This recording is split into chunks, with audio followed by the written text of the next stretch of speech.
નમસ્કાર મિત્રો, હું લીના કિનારીવાળા આપની સમક્ષ રજૂ કરું છું ગરવી ગુજરાતમાં પ્રસિદ્ધ નીરજા હેમેન્દ્ર લિખિત વાર્તા પર આધારિત ભાવાનુવાદ સૂર્યોદય. સૌજન્ય હર્ષવર્ધન ત્રિવેદી. ભાવાનુવાદ રાજુલ કૌશિક, બોસ્ટન, USA.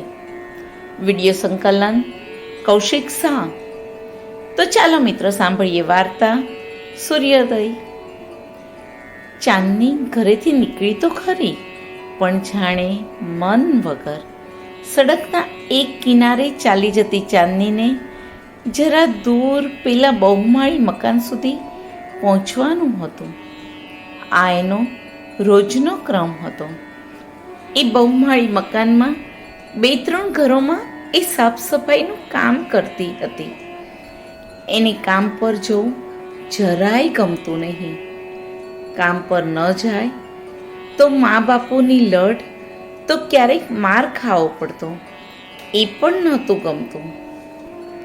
માર ખાવા કરતાં મન મારીને કામ પર જવું સહેલું હતું. મા કરે તો પણ શું કરે? છોકરીને કામ પર મોકલવી એની મરજી નહીં, મજબૂરી હતી.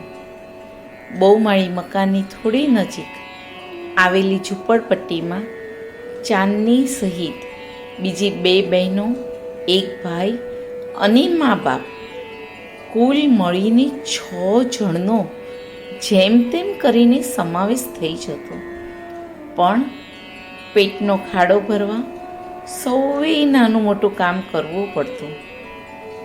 બાપ સડકના કિનારે સાયકલના પંચર સાંધી આપવાનું કામ કરતો.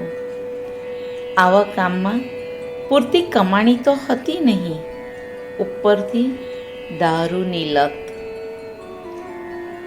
ઘરમાં 2 સાંધા મેળવવા મુશ્કેલ હતા. ચાંદનીની જેમ મા અને બીજી બહેનો લોકોના ઘરની સાફ સફાઈ, વાસણ, કપડાં કરીને પેટીઓ રળતા. 4 વર્ષના ભાઈને એકલો મુકાય નહીં, એટલે માં એને સાથે લઈ જતી. ચાંદની સવારે 6 વાગે ઉઠી માને હાથ ટેકો કરીને કામ પર જવા નીકળતી. 13 વર્ષની ઉંમરે પહોંચેલી ચાંદની 6 વર્ષની હતી ત્યારથી કામે લાગી હતી. પહેલાં ચાંદની એક ઘરનું કામ કરતી. મોટી થઈ એમ માએ બીજા 3 ઘરના કામનો બોજ ચાંદની પર નાખી દીધો. કામે જવા નીકળે ત્યારે રિક્ષામાં સ્કૂલે જતા છોકરાઓને જોઈને ચાંદનીનું મન ખારું થઈ જતું.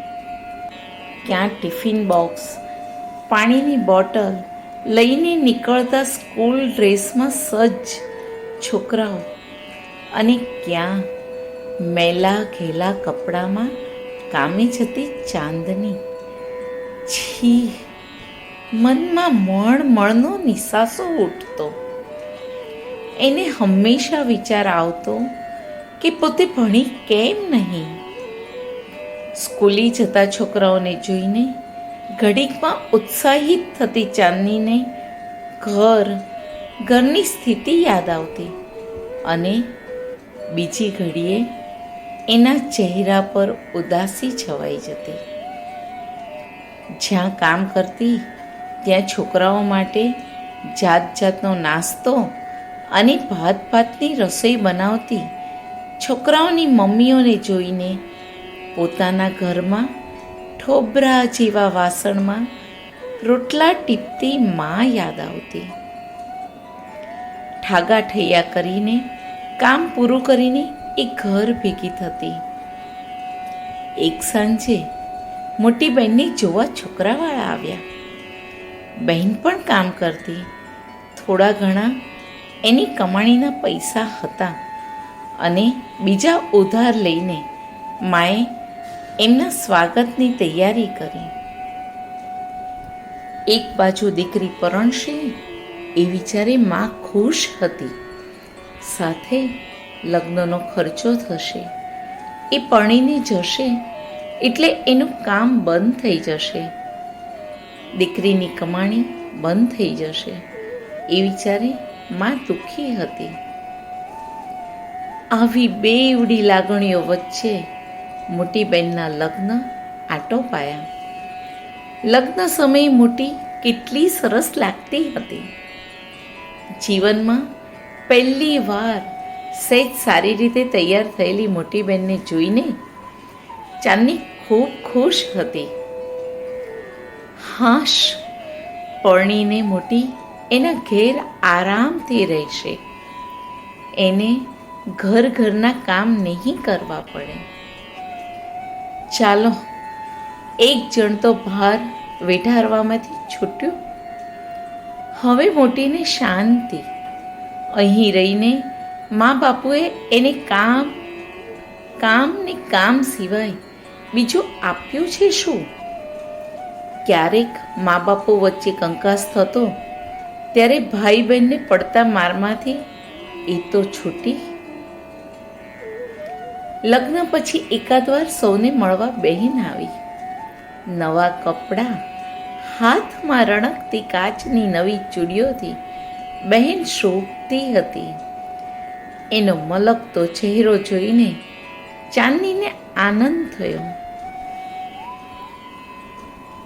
બહેનું ઘર કેવું હશે એ સુખી છે, સારા ઘરમાં પરણીને રાજી છે, એટલે ઘર અને વર બંને સરસ જ હશે એમ માનીને ચાંદનીને બહેનના નસીબ માટે રાજીપો થયો.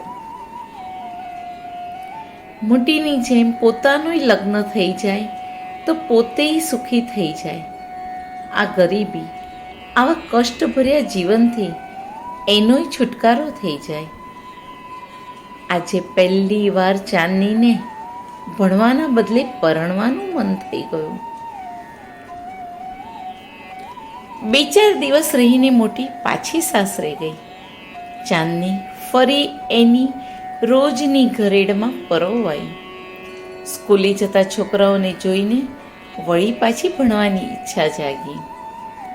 13 વર્ષની ઉંમરે નજર સામે જે આવે એવું જીવવાની ઈચ્છા થાય એ સ્વાભાવિક હતું. થોડા સમય પછી માં ચાંદનીને લઈને મોટીને મળવા એના ઘેર ગઈ. જરા ઠીકઠાક કપડાં તો પહેરવા જ પડે. ચાંદનીને સારું લાગ્યું. આખા રસ્તે મોટીના ઘરની સાહેબીના વિચાર આવતા રહ્યા. વાહ, કેવું મજાનું મોટીનું જીવન હશે. આજે એ જાતે જોશે. અને જોયું તો પોતાની વસ્તી જેવી ઝૂંપડપટ્ટી, ટીનના પતરાના ઘરમાં સાસુ સસરા સમેત 5 જણનો પરિવાર. પોતાની વસ્તીની જેમ ન તો પાણીની વ્યવસ્થા, ન તો શૌચાલયની. પોતાનું ઝૂંપડું હતું એવું જ સાવ સાધારણ બહેનનું ઘર, અને બહેન પણ લઘર વઘર. મોટી સાસરે આવીને સાફ સફાઈ, કપડાં વાસણનું કામ કરતી હશે એવું ચાંદનીને સમજાઈ ગયું. જો કે માં અને ચાંદનીને જોઈને મોટી ખુશ. સ્ટવ પેટાવીને ચા બનાવવાની એકલાગી વાતો થઈ રહી હતી. વાતોના સૂરથી ચાંદનીને મોટાના જીવનનું સત્ય સમજાઈ ગયું. એનો પતિ મજૂરી કરતો હતો. જો કામ ન મળે તો ઘર ભેગો થઈ જાય. બાપુની જેમ દારૂ પીને મોટીને મારતો પણ ખરો. ચાંદની પાછી ફરી ત્યારે અનેક વિચારોએ એના મન પર કબજો જમાવી દીધો હતો. મોટીનું આખું જીવન આવી જ રીતે જશે? એની છોકરાઓ થશે તો એ લોકોને પણ પોતાની જેમ અભાવોમાં જ જીવવું પડશે. કારણ ભણતરનો અભાવ. જ્યાં જ્યાં એ કામ કરે છે ત્યાં સાહેબ લોકો ઓફિસમાં કામ કરવા જાય છે. કોઈ ઘરમાં તો શેઠાણીઓ પણ કામ કરે. પૂરતા પૈસાના લીધે બધે કેવી સુખ સાહિબી, ભરપૂર સગવડ સાથે છોકરાઓનો ઉછેર. એમના સુખી જીવનનો પાયો ભણતર જ છે એવું તો ચાંદનીને કેટલાય સમયથી લાગતું હતું. જો મોટી ભણી હોત તો એ પણ કોઈક સારી જગ્યાએ નોકરી કરતી હોત, સારા ઘરમાં એ પરણી હોત. આવી દરિદ્રતામાં કોઈને જીવવું ન પડત. ચાંદનીને યાદ આવ્યું કે એ નાની હતી ત્યારે એને ભણવા મૂકી હતી, પણ અધવચ્ચે જ એણે ભણવાનું છોડી દીધું. પરિણામે કામના ઢસરડા શરૂ થયા. હવે 14 વર્ષની ઉંમરે એ ક્યાં ભણવા જઈ શકશે? એકવાર નિશાળેથી ઉઠી ગઈ પછી માં એને ભણવા મોકલશે? ના, એ તો કોઈ કાળે શક્ય નહોતું. તો હવે જે શક્ય છે એ પોતે કરી બતાવશે. મા બાપુ સાથે વાત કરીને પોતાના નાના ભાઈ બહેનને એ સ્કૂલે ભણવા મોકલશે. ભલે પોતાને વધારે કામ કરવા પડે, ભલે થોડો સંઘર્ષ વેઠવો પડે, ભલે થોડા અભાવ વચ્ચે જીવવું પડે, પણ નાના ભાઈ બહેનને ઘરના કામમાં નહીં જોતરવા દે. ભણીને આરામનું જીવન મળે એવા પ્રયાસ એ કરશે. ભવિષ્યમાં પોતાના સંતાનોને પણ ભણાવશે. ભણતરનું મૂલ્ય સમજાયું એ પછી કોઈનું જીવન એળે નહીં જવા દે. ભલે આજ સુધીનું જીવન ગરીબીના અંધકારમાં વ્યતીત થયું, પણ હવેના દિવસોમાં સૌના જીવનમાં એ ઉજાસ લાવશે. આમ પણ રાતના અંધકાર પછી જ સૂર્યોદયથી દિવસની શરૂઆત થાય ને. ભાવાનુવાદ રાજુલ કૌશિક.